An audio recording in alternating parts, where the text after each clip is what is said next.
Spirituality says that within us is a presence that allows us to generate what it is that we want to experience. So we actually generate, we know this in Science of Mind, generate an inner experience of peace, of love, of happiness. We generate that energy. And then we bring it to the circumstances and the facts of our lives. And one of two things happen. The facts and the circumstances change, they shift, because we're creative, right? Or they don't matter to us anymore. We've let go of it. It's not a big deal. So that's a powerful experience that I had in reading through these journals, right? So case in point, and this happened this last week. There is a neighbor who does something that inconveniences and annoys me. Anyone have a neighbor like that? I know Barb and Chris don't, but anyone have a neighbor like that? Or a person like that in your life? Yeah, you do. A couple of you do. So they do something that annoys me and that bugs me, inconveniences me, right? And I label what they do as selfish. That's my label for it, right? So, sure enough, this last week, they did that thing. And I found myself, going right in the story. They're doing this on purpose. They're inconveniencing me. They're selfish. So that's one choice to go down that route, right? That's one choice. We do the blame game. We do the story. We feel the energy. We feel the justification in our anger, right? And then we go and we get someone to change their behavior. Stop doing that or whatever it is, right? That's one way to go. That creates anxiety. See if it's not true for yourself. It creates anxiety. There's another way to deal with it, right? And this is what spirituality tells us. There's another way.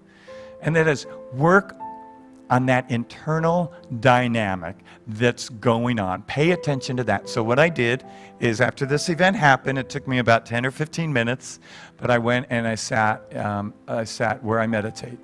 And I thought, I am sitting here until I am no longer blaming this person, right? I'm no longer blaming them. So I sit there and I'm feeling the energy and I'm feeling the anger and I'm not going over the story. I'm just feeling what this is in me because this neighbor didn't, put in the button. This neighbor just pushed it. Didn't install the button. Thank you. Yeah, help me out here. Apparently this morning, just help me out, Wendy. So they didn't install the button, but they pushed it.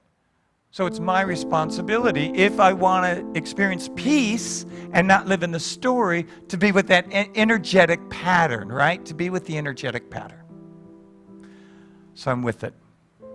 And here's what happened. This energetic pattern no longer needed that story. No longer needed the neighbor to blame. No longer needed to be self-righteous and the inconvenience. Truly, this is just true. It didn't matter. Now, I'm not saying I'm always that self-aware, but I do that. It is a practice that I do, right? It's not that I don't still react or have story going, but that's my practice. It's to sit and tend to the inner dynamic so that I could leave, when I stand up,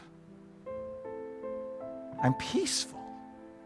And I've let go of story rather than being in the anxiety of it.